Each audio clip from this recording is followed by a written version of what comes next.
کہتے ہیں نسل کی پہچان انسان کے خون سے ہوتی ہے، اور آگے رنگ جتنے بدل لو، لباس جتنے بھی بدل لو، لیکن جو خون چلا آ رہا ہوتا ہے اس خون کی کہیں نہ کہیں پہچان ہو ہی جاتی ہے۔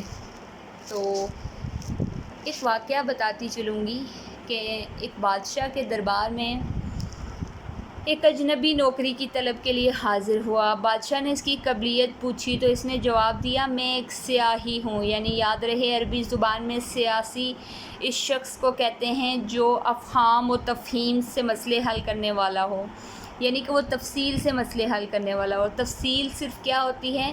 جیسے ہم قرآن کی عربی کو جسٹ پڑھ لیں تو اس کی سمجھ ہمیں نہیں آتی، جب ہم اس کا ترجمہ کرتے ہیں تو تھوڑی سی ہمیں اس میں سمجھ آتی ہے، لیکن جب ہم اس کی تفسیر پڑھتے ہیں تو تفسیر میں ہمیں اس کا ایک ایک لفظ سمجھ آتا ہے کہ قرآن کی آیت کب، کیسے، کس طرح سے، کس پہ نازل ہوئی، کس جگہ پہ نازل ہوئی۔ تو وہاں سے تفہیم، تعریف، تفصیل، ان چیزوں کا ہمیں پتہ چلتا ہے۔ تو بتاتی چلوں کہ اس نے کہا کہ میں افہام و تفہیم سے مسئلے حل کرنے والا ہوں۔ چونکہ بادشاہ کے پاس پہلے ہی بہت سے سیاستدان موجود تھے، اس نے اجنبی کو شاہی استنبول کا انچارج بنا دیا، کیونکہ اس عہدے پر مامور شخص حال ہی میں فوت ہو چکا تھا۔ کچھ دن بعد بادشاہ نے اس سے اپنے سب سے مہنگے اور عزیز گھوڑے کے بارے میں دریافت کیا۔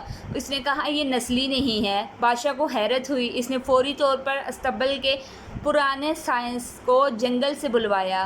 سائنس نے بتایا کہ گھوڑا تو اصیل ہے، مگر اس کی ماں پیدائش کے فوراً بعد مر گئی تھی، جس کے بعد گھوڑا ایک گائے کا دودھ پی کر بڑا ہوا۔ بادشاہ نے اس نئے انچارج سے پوچھا، تمہیں کیسے پتہ چلا یہ گھوڑا نسلی نہیں؟ اس نے جواب دیا، کیونکہ جب یہ گھاس کھاتا ہے گائے کی طرح سر نیچے کر لیتا ہے، جبکہ اصیل گھوڑا گھاس منہ میں لیتے وقت گردن بلند رکھتا ہے۔ بادشاہ اس کی فراست سے بہت متاثر ہوا اور اسے انعام کے طور پر اناج، گھی، بھنے ہوئے چنے اور پرندوں کا اعلیٰ گوشت بھجوا دیا، ساتھ ہی اسے ملکہ کے محل میں تعینات کر دیا۔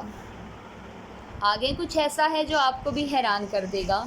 جب ملکہ کے محل میں تعینات کر دیا، چند دن گزر گئے۔ چند دن کے بعد بادشاہ نے اپنے مصاحب سے ملکہ کے بارے میں پوچھا، طلب کیا۔ مصاحب نے کہا، طور اتوار تو ملکہ والے ہیں، مگر وہ شہزادی نہیں ہیں۔ بادشاہ کو غصہ آیا۔ بادشاہ نے پوچھا، کیا کہنا چاہ رہے ہو؟ اس نے کہا، طور اور اتوار تو ملکہ جیسے ہیں، مگر شہزادی والی نہیں ہیں۔ کیوں؟ اسے بلوایا گیا۔ جو ملکہ کی والدہ محترمہ تھی انہیں بلوایا گیا۔ بادشاہ کے ہوش اڑ گئے۔ اس نے اپنی ساس کو بلا کر حقیقت جاننے کی کوشش کی۔ ساس نے بتایا، یہ سچ ہے، تمہارے والد نے تمہارے پیدا ہوتے ہی ہماری بیٹی سے رشتہ مانگا تھا، مگر وہ بچی تو 6 ماہ کی عمر میں فوت ہو گئی تھی۔ تعلقات بچانے کے لیے ہم نے کسی اور کی بچی کو اپنی بیٹی بنا کر تمہارے ساتھ بیاہ دیا۔ بادشاہ نے مصاحب سے پوچھا، تمہیں کیسے پتہ چلا؟ مصاحب نے کہا، ملکہ کا خادموں سے رویہ بڑا سخت اور جاہلانہ ہے۔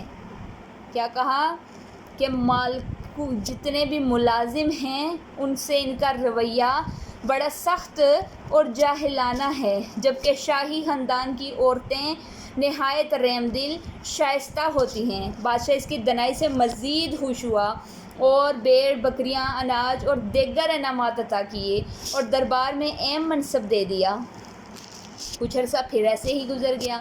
کچھ عرصے بعد بادشاہ نے مصاحب کو بلایا اور کہا، اب اپنے بارے میں بتاؤ۔ مصاحب نے جان کی امان چاہی کہ میں آپ کو آپ کے بارے میں کیسے بتاؤں؟ اپنے بارے میں بتاؤ۔ مصاحب نے جان کی امان چاہی۔ بادشاہ نے وعدہ کیا کہ میں تمہیں کچھ نہیں کہوں گا۔ مصاحب نے کہا، تو آپ بادشاہ زادے ہیں؟ آپ بادشاہ زادے تو ہیں، لیکن آپ کا طرز عمل بادشاہ جیسا نہیں ہے۔ بادشاہ کو غصہ تو آیا، مگر وعدہ کر چکا تھا، اس نے وہ فوراً ہی اپنی والدہ کے محل پہنچا۔ والدہ نے سچ بیان کیا، ہماری کوئی اولاد نہ تھی، تمہیں ایک چراوے سے لے کر پالا تھا، تم اس کے بیٹے ہو۔ بادشاہ نے دوبارہ مصاحب کو بلایا، پھر پوچھا، تجھے کیسے پتہ چلا؟ مصاحب نے کہا، بادشاہ جب انعام دیتے ہیں نا، ہیرے جواہرات دیتے ہیں، اور آپ جب انعام دے رہے ہوتے ہو تو بکریاں، بھیڑ، کھانے پینے کی اشیاء دیتے ہو، یہ انداز کسی چراوے کے ہو سکتے ہیں، کسی بادشاہ زادے کے نہیں۔ اس لیے کہا جاتا ہے عادتیں نسلوں کا پتہ بتا دیتی ہیں۔ انسان کا اخلاق نسل، روپیہ، پیسہ اس کے خون کی اصل پہچان کروا دیتا ہے۔